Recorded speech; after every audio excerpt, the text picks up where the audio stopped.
nous devons donner notre avis sur quelques questions majeures de l'heure, à savoir les élections locales prévues, sauf changement de dernière minute ou dernière heure, le 1er décembre 2019. Nous allons aborder avec vous aussi la situation de la campagne agricole, les distributions des semences et des intrants. Il y aura une question aussi relative aux réformes que nous avons engagées pour les chambres consulaires depuis quelques années, parce que nous vivons une transition, parce que le mandat est terminé depuis plus de 2 ans et force est de reconnaître que nous devons réformer, mais nous devons organiser des élections.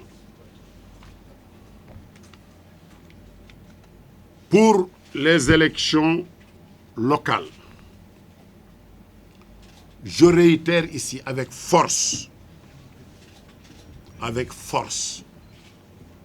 et détermination que je briguerai la mairie de la ville de Dakar. Je serai candidat.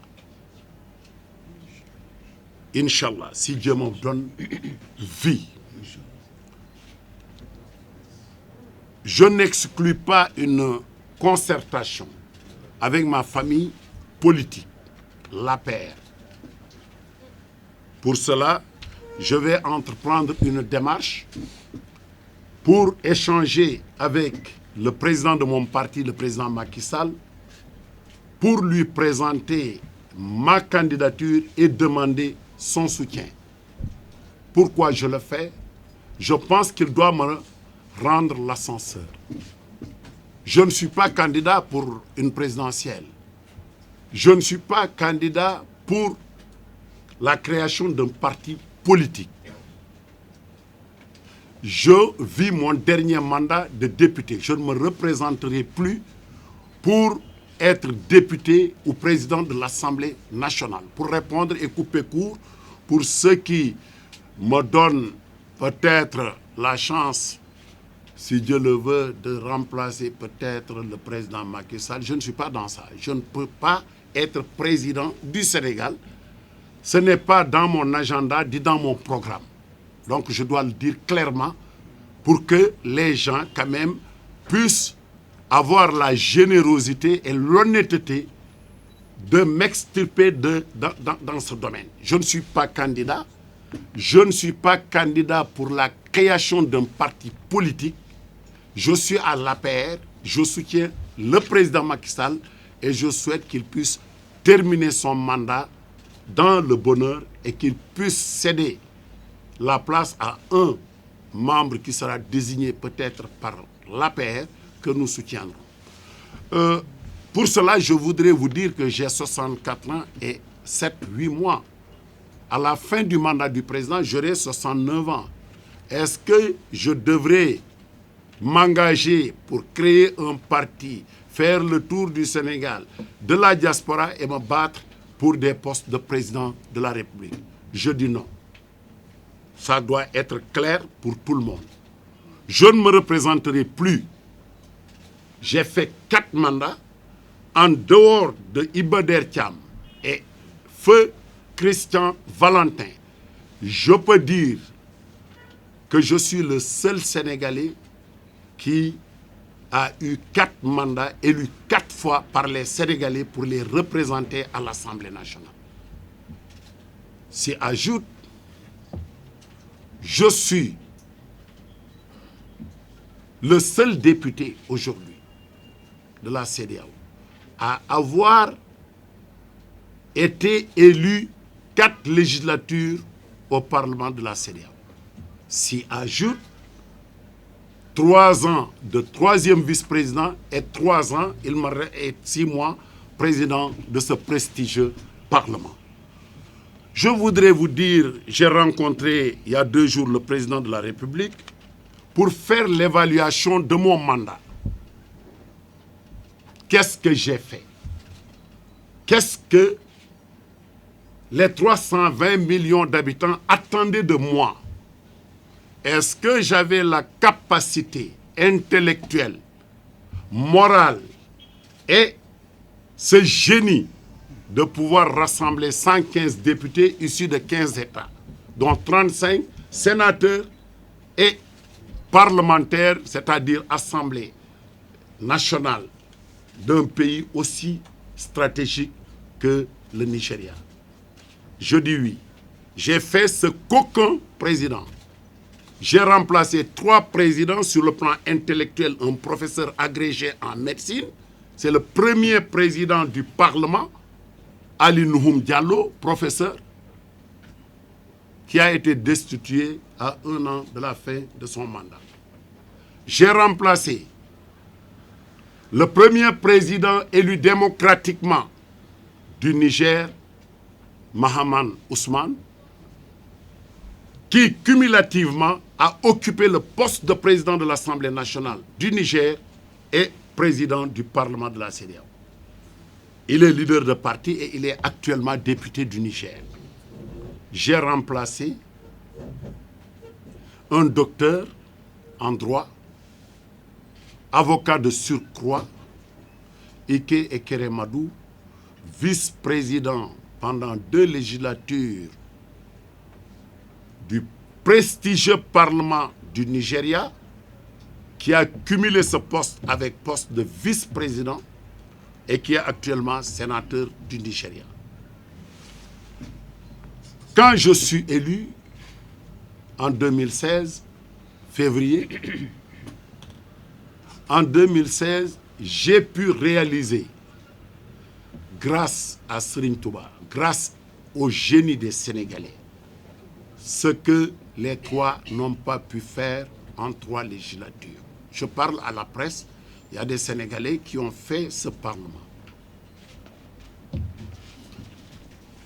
L'acte additionnel sur le renforcement des prérogatives du Parlement, c'est mon initiative, appuyée par le président Macky Sall, bien évidemment, et je remercie au passage le ministre de l'intégration qui m'a accompagné, qui fut président du Conseil des ministres, pour l'aboutissement de ce projet fabuleux que j'ai porté. Je me suis battu et à l'unanimité, les chefs d'État l'ont adopté en novembre 2016, c'est-à-dire 7 mois après ma prise de fonction.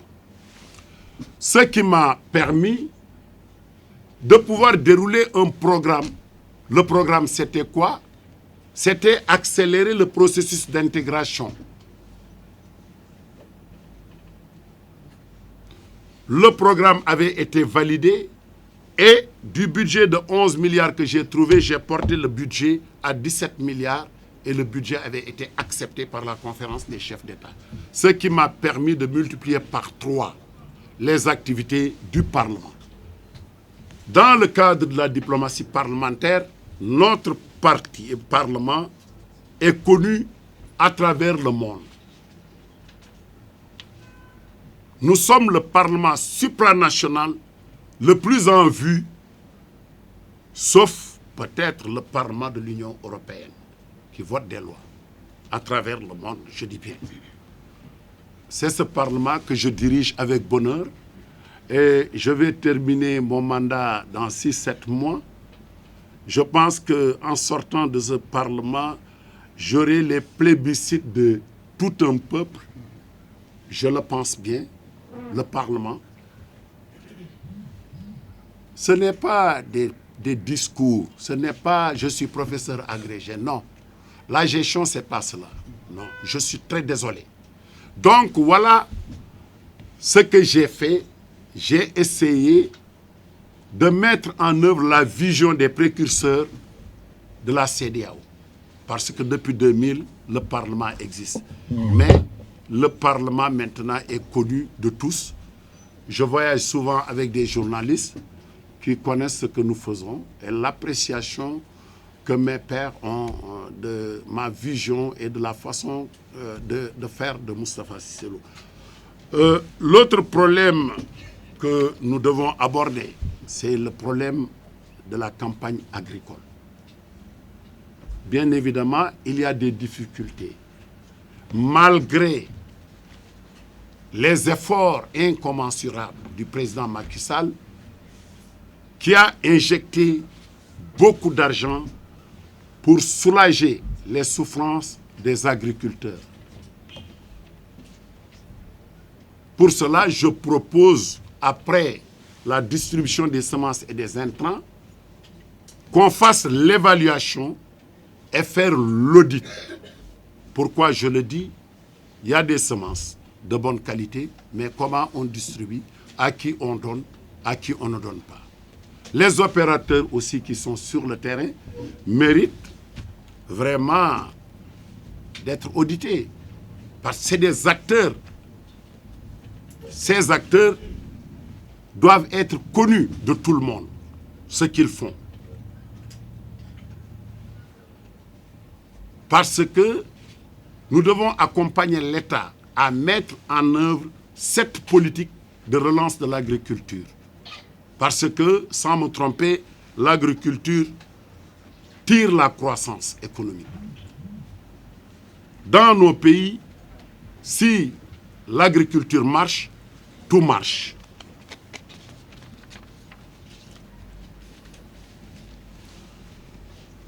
Je dois m'appesantir sur les élections locales. J'ai dit tantôt que je déclarais ma candidature, mais je pense que les journalistes, les citoyens ont leur mot à dire du mode d'élection des maires. Les maires ne sont pas élus directement au suffrage universel. C'est une élection indirecte. Les élections, c'est on élit les conseillers municipaux. Je pense qu'il est grand temps qu'au départ, les populations qui votent puissent connaître qui est le candidat. Et je pense qu'il y a un dialogue national qui est ouvert. Vous devez vous impliquer, vous les journalistes, pour vulgariser cela, pour qu'on aille dans ce sens. La tête de liste, dans certains pays, si la liste gagne, est automatiquement maire. Les autres membres du bureau peuvent être élus par l'Assemblée générale du conseil municipal. Et je pense qu'il va falloir aller dans ce sens. L'autre problème, c'est les mairies de la ville, comme Dakar. Il y a 19 communes. Il y a une mairie de la ville. Vous pouvez me dire le territoire de la mairie? La ville n'a pas de territoire. La mairie est en train d'empiéter les mairies de plein exercice. Donc, il va falloir trouver des solutions pour que la mairie de la ville soit une coordination des maires et que les budgets soient restitués aux mairies d'arrondissement. Mais on ne peut pas prendre 60 et quelques milliards, donner le reste où ça va. C'est un problème qu'il faut se poser. L'autre problème, si ces maires sont de bons maires, ils doivent pouvoir porter le budget à plus de 100 milliards. C'est faisable, c'est jouable. Mais prendre en charge les préoccupations des populations, leur cadre de vie, l'hygiène, la santé, l'éducation, l'éclairage public, la sécurité des biens et des personnes. C'est le rôle des maires partout dans le monde. Donc nous devons discuter. Il y a un dialogue. Si on ne dialogue pas avec tout le monde, je dis toujours les collectivités locales, ce n'est pas un problème de parti politique. C'est la citoyenneté. Chacun est concerné et interpellé dans son quartier. C'est pour cela, vous tous, vous devez sensibiliser les gens, parler avec les gens pour qu'ils s'impliquent dans la gestion du pouvoir déconcentré. C'est ce que je voudrais dire dans ce sens. Pour les chambres de commerce, nous sommes ici à l'union des chambres, je l'ai dit tantôt, nous devons renouveler les mandats. La chambre de commerce n'est pas une organisation professionnelle. C'est fixé par la loi. C'est la loi et un décret d'application. Dans tous les pays qui nous entourent, ils sont allés vers une chambre nationale forte. Le budget de la chambre de commerce, d'industrie, d'agriculture, des métiers du Cameroun a un budget de 46 milliards. Pendant qu'à Dakar, on est à 1 milliard et quelques. Ma chambre de commerce a un budget de 50-60 millions. D'autres, 100 et quelques millions. Je pense que nous devons rassembler nos forces pour faire face à la demande, c'est-à-dire des opérateurs économiques, pour les organiser, mais aussi pour les encadrer. C'est le rôle des chambres de commerce d'organiser le secteur privé, les composantes du secteur privé. Nous avons demandé et nous allons tenir à Touba un séminaire de mise à niveau et d'évaluation pour prendre des décisions à soumettre à l'État pour qu'on puisse très vite aller vers une élection allant dans le sens indiqué par le président qui veut bien évidemment qu'on aille vers une chambre nationale et une chambre d'agriculture nationale.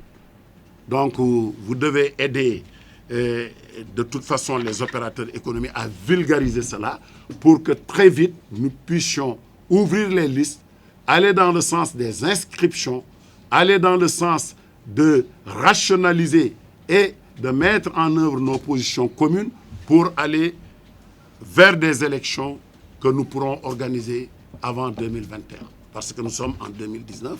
Pour une élection de chambre consulaire, il faut minimum 1 an pour préparer cela. Les inscriptions, les contentieux et les élections. L'autre problème, c'est le problème de la Coupe d'Afrique. Je ne peux pas parler sans dire 2 mots. Je pense qu'il faut une grande mobilisation. Nous devons tous taire nos querelles, nous mobiliser, essayer de faire tout. Il y a des gens qui sont très forts sur les kharkhafoufeux pour que notre équipe puisse gagner cette coupe. C'est possible, c'est jouable. Et ça, vous avez un rôle essentiel, vous de la presse, à jouer. Je pense que vous allez le faire. Je ne pense pas, en tout cas je dors tranquillement, parce que je viens de confirmer ma réservation pour aller supporter les Lions. J'ai reçu une invitation de la fédération pour le 18. Aller gagner, Song, Dan, Nibussi. Le 19 on gagne, le 20 on rentre avec la coupe. Je le souhaite et je pense que vous aussi vous souhaitez cela. Parce que depuis avant l'indépendance, nous courons pour cette coupe. La porte, elle est grande ouverte. Nous avons des joueurs de qualité qui n'ont besoin que du soutien du peuple pour gagner. Donc, de grâce, dites aux gens qui sont dans les réseaux sociaux d'arrêter, de laisser Aliou Cissé, qui est payé pour choisir, qui est proche des Lions, de choisir. Moi, depuis qu'on parlait des 4B, Babdou Gaye, Bamba Sano, Babacar Ba, Baye Touré, Pelé, Ismaïl Boy, Tra, Malik Diallo, j'étais là quand la Linguère prenait ici la coupe 3-0 devant le Djaraf. J'étais là au stade. Quand Bokande battait Zimbabwe par 3-0, j'étais là avec les Tchernoyou. Mais je ne suis pas un technicien. Je ne peux pas dire que oui, il faut mettre celui-là ou celui-là. De grâce, les gens doivent se taire. Aliou Cissé est payé à coups de millions pour réussir cette prouesse. Les joueurs ont besoin d'être recrutés dans des clubs. Et s'ils n'ont pas de bonnes performances, ils ne seront pas recrutés. Donc, laissez-les jouer, gagner, et nous allons nous faire plaisir ici. Nous allons chanter, danser. Nous allons applaudir, nous les vieux.